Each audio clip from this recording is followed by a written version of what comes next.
안녕하세요, 임박사입니다. 오늘은 화장품학 첫 시간.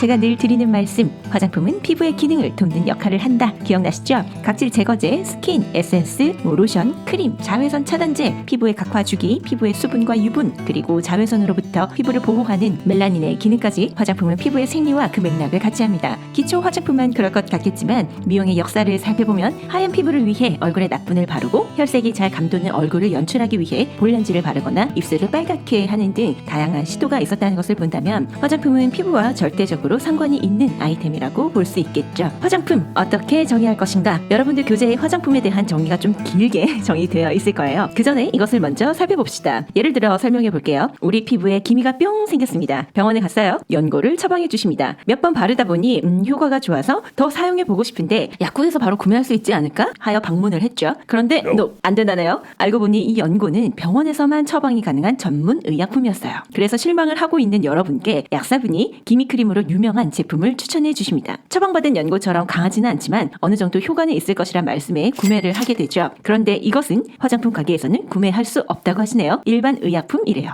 이런 의약품들 말고 기미를 관리할 방법이 없을까? 여러분은 화장품 가게를 갑니다. 그런데 컨설턴트 분이 기미를 위한 화장품을 찾으신다면 미백 기능성 화장품을 사용해야 한다라는 권유를 받게 되죠. 네, 화장품은 그냥 화장품 그리고 기능성 화장품으로도 분류가 가능한 것이었어요. 어쨌든 여러분은 깨닫게 됩니다. 의약품은 의사 처방이 꼭 있어야만 구매 가능한 질환에 대한 치료를 위해 사용되는 부작용도 염두에 두어야 하기에 의사의 판단에 의해 처방받을 수 있는 전문 의약품, 그리고 처방이 없어도 구매 가능하면서 양리적인 효과도 경미하게 얻을 수 있는 부작용이 적은 일반 의약품, 그리고 지금 상태를 유지할 수 있도록 혹은 지금보다 조금은 개선의 효과를 얻을 수 있는 화장품이 있습니다.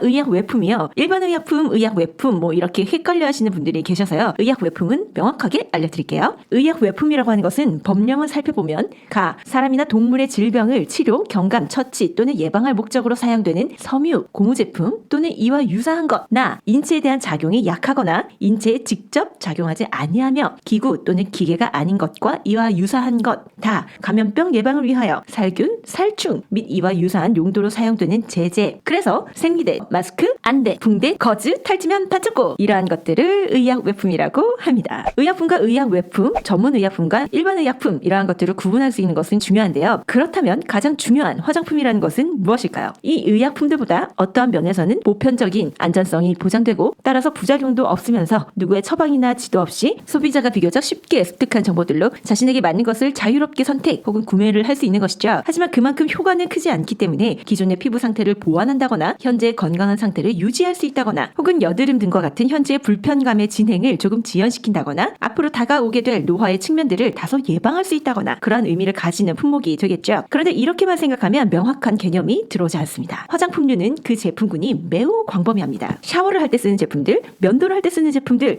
기초 케어를 할 때 쓰는 것들, 메이크업을 하거나 매니큐어를 하거나 향을 뿌리거나 머리에 왁스를 바르거나, 즉 머리부터 발끝까지 뭔가 몸에 바르고 뿌리고 씻고 하는 것들 혹은 그와 비슷한 방식으로 제작된 물품을 말하는 것이죠. 그 목표는 청결일 수 있고 용모를 아름답게 혹은 건강하게 하기 위한 것일 수도 있죠. 다만 앞서 살펴보았던 의약품들은 제외한다 라고 명확하게 명시하고 있습니다. 이에 따라 우리 법은 화장품이란 인체를 청결, 미화하여 매력을 더하고 용모를 밝게 변화시키거나 피부, 모발의 건강을 유지 또는 증진하기 위하여 인체에 바르고 문지르거나 뿌리는 등 이와 유사한 방법으로 사용되는 물품으로서 인체에 대한 작용이 경미한 것을 말한다. 다만 약사법 제2조 제4호의 의약품에 해당하는 물품은 제외한다. 이렇게 정의하고 있죠. 이러한 화장품이 제품으로 시장에 인정을 받으려면 아래 4가지를 충족할 수 있어야 합니다. 왜냐? 환자와 같은 특정인이 아닌 더 불특정한 많은 사람들에게 같은 여건에서 공개되는 것이기 때문이죠. 그래서 끝까지 안전성에 대한 검토를 합니다.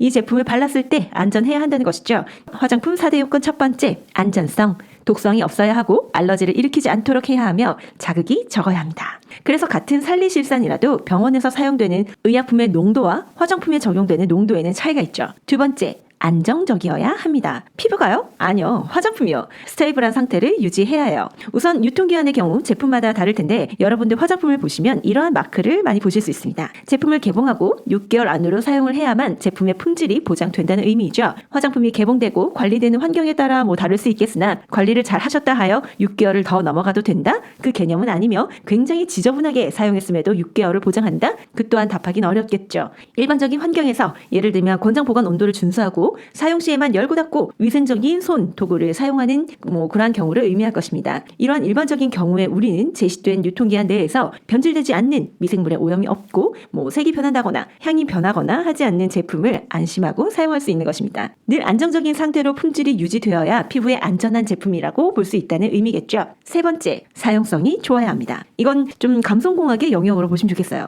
이 부분은 약간은 마케팅과 더불어 볼 수 있습니다. 화장품은 우선 사용감, 그러니까 발림성이나 텍스처나 보습력이나 그러한 부분들을 충족시켜야 하고 제품에 따라 사용이 편리해야 합니다. 즉 포터블한 사이즈라서 휴대하기 쉽다던가 안전성과 안정성이 확보된 양을 가진다던가 그러한 부분들이 있죠. 만족감과도 연결되는 개념으로 볼 수 있겠네요.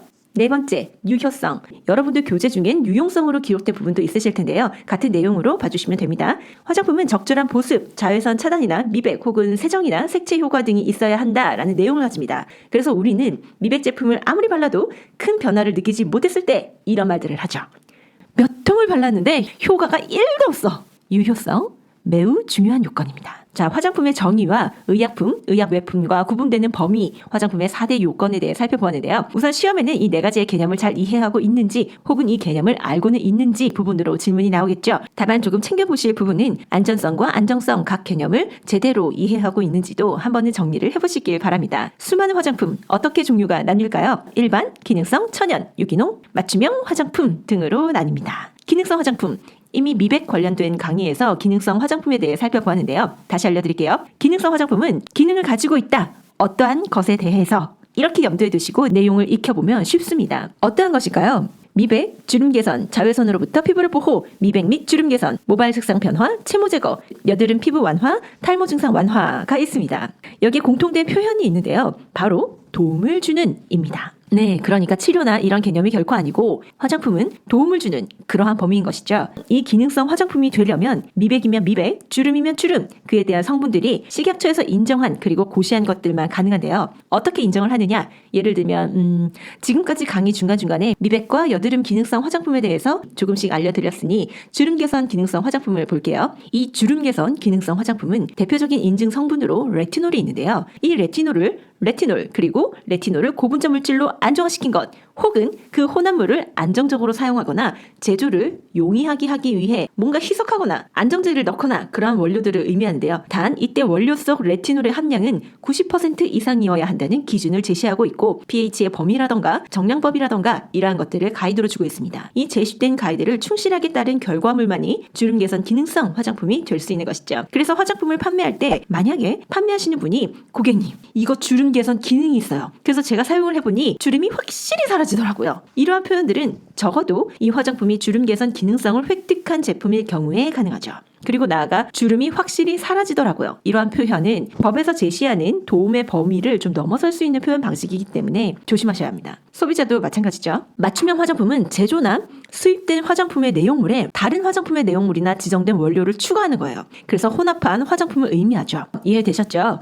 헷갈리지 말아야 하는 것이 천연과 유기농인데요. 두 가지 차이가 있습니다. 천연 화장품은 동식물 및 그 유래 원료 등을 함유한 화장품, 유기농 화장품은 유기농 원료를 함유하고 있는 화장품을 의미합니다. 국제적인 인증 기관에서 인증을 받은 그러한 것들을 의미하죠. 유기농 화장품 중에서 USDA라던가 에코서트 이런 마크 많이들 보셨죠? 천연 화장품과 유기농 화장품은 함량 기준도 약간 다른데요. 천연 화장품은 전체 제품의 95%가 천연 함량, 유기농 화장품은 천연 함량 역시 95%이나 그중 유기농 원료 함량이 10% 이상이어야 합니다. 이때 천연 함량이 95%다 하면 와 천연 화장품 진짜 좋다 하실 수 있겠으나 여기엔 화장품의 기본이 되는 정제수 즉 물도 포함되기 때문에 천연 화장품이라 하여 혹은 유기농 화장품이라 하여 통상 이미지가 연결되는 자연 성분이 가득 들어간 제품이다 라는 것은 좀 무리가 있겠죠. 이러한 화장품을 어디에 적용하느냐에 따라 모발 화장품, 바디 화장품 등으로 나뉘겠죠. 한 가지 더 한다면 영유아 및 어린이 화장품도 볼 수 있는데요. 이 화장품의 경우 법적으로 화장품의 안전과 품질을 인증할 수 있어야 합니다. 어린이의 경우 연령적인 특수성을 가지고 있습니다. 그리고 특별히 보호해야 하는 대상이기 때문에 법으로도 엄격하게 기준을 정하고 있는데요. 그렇다면 왜 남성용, 여성용, 60대용, 30대용 이러한 특별한 타겟층에 대한 화장품에 대한 기준은 보이지 않을까요? 네, 그렇죠. 사실 화장품은 피부 상태와 피부 타입 그리고 사용 목적성 등이 맞으면 대부분의 사람들이 사용할 수 있는 제품이기 때문입니다. A라는 화장품이 피부의 피지를 줄여주고 수분을 꽉 채워준다. 그렇다면 피지가 과잉되고 수분이 부족한 피부의 사람이라면 남자, 여자, 어른, 젊은이 상관없이 사용할 수 있는 것이 이 화장품이죠. 다만 그들이 선호하는 부분, 향이라던가 텍스처, 그리고 면도를 하고 하지 않고에 따라 나뉘는 부분들, 혹은 생애 주기에 따라서 피지 과잉이 되는 시기라던가 탄력도가 감소되는 시기, 이런 부분들의 등에 의해 분류되고 이것이 시장에 선보이게 될 땐 많은 마케팅적 요소가 붙게 되는 것이죠. 남성 화장품은 불필요하다, 의미 없다, 주름 개선 기능 화장품은 의미 없다, 이런 말씀이 아니라 화장품은 대부분의 경우 누가 써도 쓸 수 있는 범주의 제품이다라는 의미로 봐주시면 되겠습니다. 그러니까 결국 화장품을 사용하려면 뭘 써도 좋으니 자신의 피부 상태에 맞는 것을 최우선으로 두고 사용해야 한다라는 결론을 낼 수 있겠죠. 자, 이번 시간에는 화장품에 대한 정의와 4대 요건 등에 대해서 전반적으로 살펴보았는데요. 다음 시간에는 더 알찬 내용으로 찾아뵙도록 하겠습니다. 오늘도 함께해 주셔서 감사드려요. 다음 시간에 뵐게요. 안녕히 계세요.